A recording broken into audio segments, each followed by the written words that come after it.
Seja muito bem-vindo a mais uma edição do Papo com Ela. Eu sou Michele Figueiredo e no programa de hoje a gente vai falar sobre a síndrome do impostor e também sobre essa loucura que faz a gente viver a vida no automático. Então fica o meu convite, pega o teu café, se ajeita no sofá e acompanha comigo tudo que a gente preparou com muito carinho para você aqui no Papo com Ela. Vamos lá?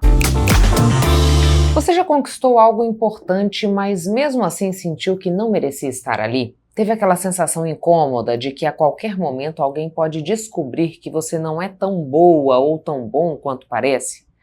Esse sentimento tem nome e é mais comum do que muita gente imagina. É a chamada síndrome do impostor. No Papo com Ela de hoje a gente fala sobre como identificar esse padrão, entender de onde ele vem e principalmente como romper esse ciclo. E quem nos ajuda nesse processo é a psicóloga Mauriene Tiso. Mauriene, muito obrigada por aceitar o nosso convite para a gente falar sobre essa síndrome do impostor, que a gente sabe que acaba acometendo mais as mulheres. Vamos começar explicando por que as mulheres estão mais suscetíveis e o que configura a síndrome? Eu que agradeço o convite, né? E eu vou começar dizendo assim, ontem quando entraram em contato, né, e aí falaram de um tema, eu falei que eu não teria tanta afinidade, eu falei assim, bom, vou pensar, vou pesquisar também, e eu fiquei, e na hora que eu tava pensando, me veio assim, mas você tá tão superficial nas coisas que você vai falar, para que você foi aceitar o convite? E é exatamente isso, sabe? A síndrome da impostora, ela é um termo que foi criado por duas psicólogas em 1978 e ela, na verdade, é síndrome do impostor, né? E elas estudaram essa sensação de que nunca estamos prontos o suficiente. E por questões culturais, né?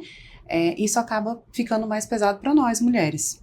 Justamente porque, qual que é a ideia? Mesmo que eu tenha formação, experiência, que eu tenho provas, né, do meu cotidiano, da minha experiência de vida, de repente, eu ainda acho que eu não sou capaz, ou não descobriram que eu sou uma impostora e que talvez eu cheguei aonde cheguei por sorte. Então essa sensação, ontem a hora que eu me peguei assim, foi, tá, tudo bem, vamos falar sobre a síndrome do impostor. Porque é muito forte, né, essa ideia de que a gente, primeiro que tem que ser perfeito, tá atrelada a essa ideia da perfeição. Que não existe, né, ninguém é perfeito. Pode ser que eu seja boa numa coisa, mas mesmo assim sempre vai existir alguém que é melhor do que eu. E paciência, tá tudo certo. Mas essa comparação, na síndrome do impostor, não necessariamente a gente está se comparando com o outro. A gente não se acha merecedora, seria isso? É como se eu nunca fosse o suficiente. Posso ter especializações, posso ter experiência, posso trazer resultados e mesmo assim eu ainda vou ficar com a sensação de que eu ainda não sou suficiente, de que eu não sou boa no que eu faço. Ou até eu falo, de repente, porque vem os elogios, às vezes vem assim, você fala bem, nossa, foi tão esclarecedora aquela palestra que você deu, foi bacana, mas eu ainda fico com a sensação de que estão só elogiando para ser legal. Tá sendo boazinha comigo. Então essa ideia de que e aí vem também a parte cultural brasileira, que a gente pode fazer um recorte, que a gente tem uma questão de não querer admitir que a gente é bom em algo, porque é como se beirasse a arrogância, a prepotência. Então eu fico nesse limbo, sabe? Às vezes eu até concordo, eu até percebo que eu tenho uma boa performance, porém, eu não posso admitir, porque aí eu vou ser arrogante. E se eu não admito, e aí vem junto a ideia de perfeccionismo. Então fica nesse looping o tempo todo de que eu nunca vou estar boa o suficiente para fazer o que eu tenho que fazer. E o que isso implica no comportamento? Porque assim, se eu tô sempre duvidando, porque é isso, né? Se eu tô sempre duvidando da minha capacidade, se mesmo com uma validação externa eu desqualifico aquela validação, porque internamente eu estou dizendo assim, acho que não é bem Não é isso bem mesmo. Uhum. Isso me limita de fazer determinadas, de participar de determinados processos, até de me colocar em situações que podem me render frutos positivos, por exemplo. Com certeza. É o que a gente chama de auto-boicote, né? Quem popularizou esse termo aqui no Brasil foi a Rafa Brits, é uma jornalista, hoje ela não está mais ligada especificamente no jornalismo, ela trabalha como influenciadora, né? E ela escreveu um livro contando de uma época da faculdade que ela passou por um processo seletivo e que ela simplesmente foi se boicotando, foi dizendo que não podia, que não queria, mas na verdade era assim, eu não tenho capacidade de ocupar esse cargo. Era um cargo de CEO e ela simplesmente travou. Então, o auto-boicote, eu não vou, eu não consigo, o pensamento que veio para mim ontem, para que eu fui aceitar o convite dessa entrevista? Então, essas ideias, elas podem nos levar a travar, a não realizar, né? Ou se realizar extremamente com medo, né? Apesar que quem acaba indo com medo, ela vai percebendo ao final, né, das experiências, que aquilo ali vai perdendo um pouco a força, né? A impostora, essa vozinha que fica ali na cabeça, ela vai perdendo um pouco a força. Agora, se eu dou razão para essa voz, se eu fico ali, realmente, eu não deveria ir. Eu não preciso, que vão descobrir que eu não sou tão boa assim. Acharam que meu currículo era bom porque eu fiz um bom currículo, mas eu não sou tão boa assim. Então, eu posso simplesmente me boicotar e não progredir, de repente, no meu profissional, porque eu acho que alguém vai descobrir a qualquer momento que eu não sou o que eu digo de vez em quando que eu sou. E me diz uma coisa, essa síndrome, ela é mais comum pensando nessa performance profissional, ou ela também se apresenta em outras situações da vida? Como, por exemplo, às vezes a gente vê pessoas questionarem relacionamentos muito bons que elas vivem, como se aquilo não fosse possível de acontecer, ou ela não fosse merecedora. Ou que ela não fosse merecedora de estar naquilo. Isso também é síndrome do impostor ou já configura uma outra situação? O estudo ele é voltado mais para performance profissional e acadêmica também, né? Elas pesquisaram a parte acadêmica e eram pessoas que estavam ali em faculdades renomadas, que tinham chegado porque passaram pelo processo, estavam porque mereciam, mesmo assim não achavam que eram tão bons assim. Então, ele vai mais para essas duas áreas, né? A acadêmica e o profissional. Que é, de alguma maneira, uma coisa muito importante para a gente, que a gente acaba passando muito tempo, né? Onde a gente também consegue medir, às vezes, né? O quanto eu consigo render, o quanto eu consigo entregar, o quanto eu consigo trazer de retorno com a empresa, para a minha própria empresa, enfim. Então, a gente consegue medir um pouco mais. Quando diz respeito a relacionamentos, eu acredito que tenha mais a ver com uma insegurança, né? Na verdade, a síndrome da impostora, né, ela tem a ver com a insegurança, com a crença de achar que eu não sou boa e mesmo que eu saiba que eu sou, eu não acredito. Ou mesmo que eu estou recebendo o elogio, eu acredito que não é verdadeiro. Então, no relacionamento, se eu estou tendo um relacionamento bom e acredito que aquilo ali talvez não seja o suficiente, eu não seja boa o suficiente para aquele relacionamento, ou tá bom demais para ser verdade, eu acabo também, às vezes, criando situações onde eu me boicoto, mas mais no sentido do dia a dia, não tem muito como você mensurar no relacionamento se você tem uma boa performance ou não, né? Às vezes você vai, sei lá, se avaliar ou ser avaliado pelo parceiro ou pela parceira, mas não é muito comum, né? A gente às vezes vai receber uma reclamação, você não tá legal nisso, você tá deixando a desejar naquilo, mas é mais comum, esse termo é mais usado realmente na parte profissional. Uhum. Você disse pra gente que as mulheres acabam se vendo mais enredadas na síndrome do impostor. Uhum. Mas homens também passam por isso? Sim. Mas eu estava revendo alguns dados e aí existe um estudo que fala que o homem ele consegue se candidatar para uma vaga mesmo ele não tendo todos os requisitos, enquanto que a mulher ela só se candidata se ela tiver praticamente todos. Né? Então o homem ele é até 60%, mais ou menos ali, um pouco mais que a metade, se eu tiver dentro do que pedem uma vaga, ele se candidata. A mulher não. Uhum. Então, ainda é muito forte, a questão do machismo, ele ainda é muito forte nesse sentido. Porque a mulher, ela precisa, de alguma forma, provar muito que ela é capaz para estar num cargo, de repente, de liderança, se a gente for pensar na parte de empresas, né?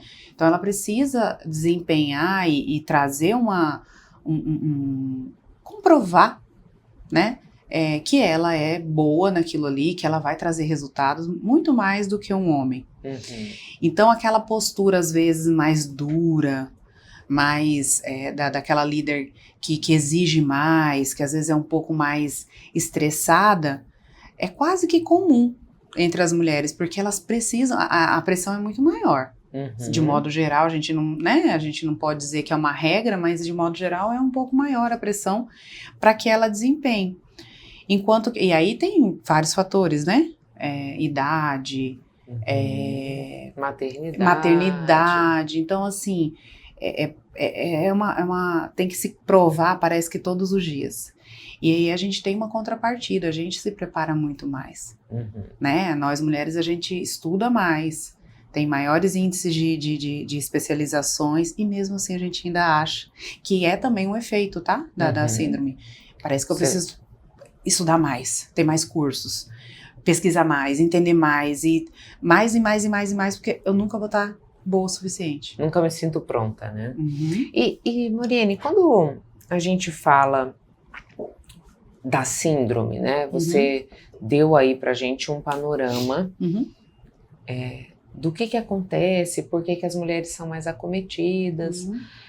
Mas, vez ou outra, a gente pode se ver nesse contexto, né, de pensar assim, será que eu vou dar conta? Será que realmente eu tô pronta para isso mesmo? Quando isso passa a ser um problema, né? Quando eu preciso prestar atenção e dizer, acho que eu tô enredada nessa síndrome. Você pode dar pra gente sinalizações que a gente tem nesse caminho? Eu acho que um grande sinal é você perder oportunidades. Né? Então, quando a Rafa Brits fala no livro, no começo do livro, conta essa história de que ela perdeu uma grande oportunidade, deixou mesmo, ela passou por várias fases de entrevista, foi um processo muito complexo, e ela foi passando. Ela não conhecia ninguém, ela não tinha nada para, assim, que pudesse implicar ali para ela ser a escolhida, a não ser o desempenho, a performance dela, o que ela já tinha de conhecimento. E mesmo assim ela desistiu da vaga. Então eu acho que quando a pessoa perde oportunidades, né, e aí não precisa ser às vezes uma oportunidade de ser um CEO de uma CEO de uma empresa. Às vezes é coisa um pouco mais simples, porque no dia a dia, no geral, as pessoas não têm, às vezes não vão passar por uma perda de uma oportunidade e depois escrever um livro, né? Nós meros mortais, a gente tá ali no dia a dia. Então, se eu percebo que eu tô deixando de fazer coisas por insegurança, por achar que eu não consigo, porque assim, eu não preciso ser, não preciso não ter um pé na realidade. Eu posso falar, não, realmente, né? Igual quando foi proposto, era um tema que eu não dominaria. Para que eu vou topar uma coisa, por exemplo, que eu não domino em falar? Então, eu estou sendo realista ao avaliar que aquele tema, na minha experiência profissional, eu não domino. Isso é uma avaliação realista. Agora, se eu for falar de temas que eu vejo no meu consultório, que eu trato mulheres, que a maioria das pacientes são mulheres, que eu trato mulheres que trazem essas queixas, por que eu vou não participar? Por que eu não vou, mesmo que eu possa ter um pouco de medo, um pouco de receio, um pouco de nervoso, ansiedade, porque ter ansiedade para fazer algo novo é totalmente normal, né? Sentir medo e não achar que está preparada para algo novo é totalmente normal. O problema é quando eu não estou preparada, acredito que eu não estou preparada e deixo de ir. Porque aí muitas coisas eu só vou estar preparada depois, na hora que a coisa estiver acontecendo, na prática. A vivência promove isso, né? Exato. Então, eu acho que o grande sinal é deixar as oportunidades passarem. Esse é o grande sinal, assim. Então, não precisa ser um grande cargo, de repente, que eu perca, mas o que eu tenho feito? Será que eu tô deixando passar oportunidades na minha vida por medo, né? E o que esse medo quer me dizer? Porque assim, eu sempre falo, a ansiedade, quando a gente pensa em ansiedade, e o medo ele vem como essa sinalização, a gente tem que sempre se perguntar, o que esse medo tá querendo me dizer? É uma falta de experiência? É eu tenho que me desenvolver mais? De repente falte mesmo alguma especialização? Por exemplo, se me pedirem para tratar uma criança, porque meu público-alvo é adulto, eu não vou tratar. Ah, mas você não tem habilitação? Sim, eu tenho habilitação para ser psicóloga, inclusive de criança, mas eu não tenho experiência, né? Então, e aí se eu quiser migrar para esse grupo, eu vou ter que me especializar, eu vou ter que aprender, eu vou ter que fazer uma outra jornada. Mas eu não aceitar coisas que eu minimamente já sei, aí é um problema, pode ser um problema. E aí é terapia, né? Era isso que eu ia dizer, como é que a gente vai manejar isso? É com acompanhamento com mesmo? Acompanhamento. A gente pode, eu falo que eu estava até comentando ontem com 2 pacientes em situações diferentes isso. Muitas pessoas falam que terapia é para todo mundo, eu discordo. Terapia é para quem tem coragem, né? Porque você vai ter que promover mudanças. Dá trabalho, né? Cansa, enche. Você fala assim, vou lá de novo falar de mim. Então, dá um trabalho. Mas a gente pode se desenvolver por várias outras maneiras também, né? Psicoterapia é uma delas, mas eu posso ler livros, eu posso fazer encontros, ver palestras. E se eu estiver aberta, eu vou assimilando e vou promovendo algum tipo de mudança. Lógico que a terapia ela vai ser muito mais personalizada para o que você precisa, né? A psicoterapia, ela vai te ajudar a desenvolver metas, vai colocar desafios, vai provocar com que você saia, às vezes, dessa zona de conforto para que você melhore o que você quer melhorar, né? Então, uma das formas seria a psicoterapia. A gente sempre fala que muitos comportamentos, muitos transtornos, muitas síndromes, de alguma maneira reverberam uma situação vivida ainda quando criança, né? Nessa situação, a gente pode ter, por exemplo, e aí é uma dúvida, né? Se não for isso, por favor, você me corrija. Uma criança que foi extremamente cobrada pelos pais ou por alguma figura de referência, ela fica mais propensa nesse sentido? Com certeza. A criança que ela foi muito cobrada ou aquela que entendeu na dinâmica familiar, por exemplo, que ela não pode dar trabalho, sabe? Então ela tem que se virar sozinha, ela tem que ser boa, ela não pode dar trabalho. Então se ela não pode dar trabalho, ela tem que ser boa nas coisas que ela vai fazer. Os resultados têm que ser sempre positivos. Então, essa autocobrança, às vezes, não vem só dos pais, de repente. Vem dela mesma. Ela deu uma observada, viu que aquele ambiente talvez não é tão seguro assim, né? É um cérebro que ainda está em desenvolvimento, que pode olhar e chegar a algumas conclusões distorcidas, mas também tem esse outro cenário de pais que, às vezes, exigem notas muito, né? A gente sabe que, sim, a gente é avaliado pelas notas, que depois você vai fazer faculdade, para você fazer faculdade. Tem que ter uma determinada nota. Porém, não é só nota, né, que diz se a pessoa está aprendendo ou não. Então, as duas situações, ou uma criança que percebeu que ela precisa se virar e não dar trabalho, que é uma crença, né, ou aqueles pais que exigem demais, então se torna uma pressão desde pequena por uma performance perfeccionista. Você falando isso, eu até me lembrei de um trecho de uma palestra do Rossandro, que ele falava assim, a gente cobra tanto dos nossos filhos que eles tenham notas impecáveis, mas a gente não lembra de que são as emoções que vão determinar o comportamento e o resultado desse indivíduo. Então a gente tem tanta gente que é altamente eficaz no técnico e não consegue manejar suas emoções, né? Então vamos olhar para isso. E a síndrome fala disso, né? Exato, porque às vezes a pessoa tem, sei lá, PhD em algo, né? Em um assunto, em uma área, mas ela tem ali toda uma insegurança e ainda vai achar que não é o suficiente. Então, e se a gente pega o pessoal que está indo fazer ENEM, por exemplo, é muito comum.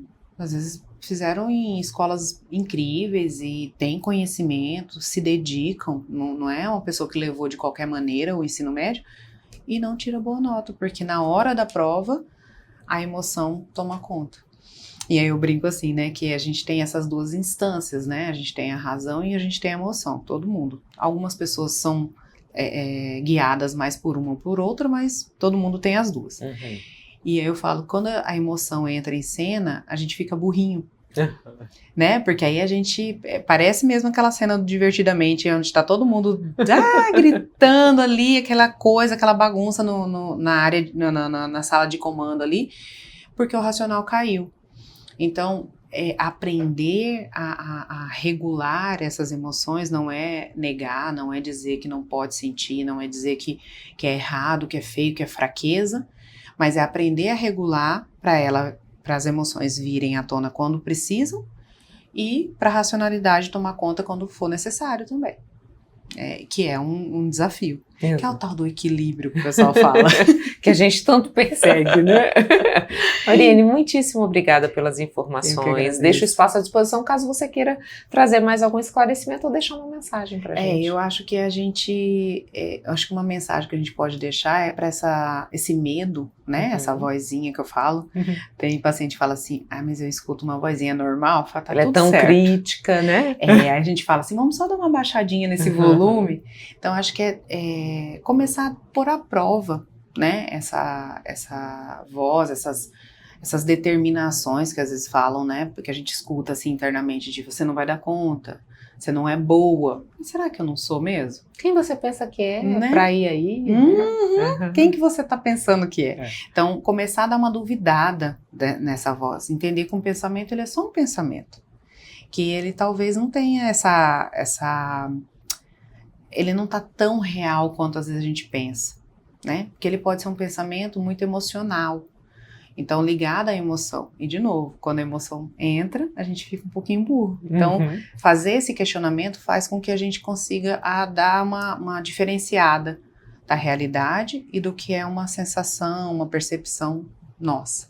Muito obrigada. Eu que agradeço.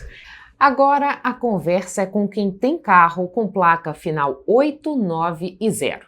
Você está sabendo que maio é o mês do vencimento do seu IPVA? Fica ligado, hein? Você pode garantir descontos de até 5% ou, se quiser, parcelar em 8 vezes sem juros. E os seus pontos no Nota MT também podem virar descontos. Para emitir sua guia é fácil demais. Acesse cefaz.mt.gov.br ou pelo WhatsApp da Cefaz, o 65 40 42 9298. E fique sempre alerta para não cair nos golpes. Antes de pagar, valide seu boleto ou Pix no WhatsApp da Cefaz. Eu vou repetir, 65 40 42 9298. Então, se a sua placa tem final 8, 9 e 0, emita sua guia do IPVA com desconto ainda esse mês. Governo de Mato Grosso. A gente faz um breve intervalo comercial, mas volta já já. Não saia daí.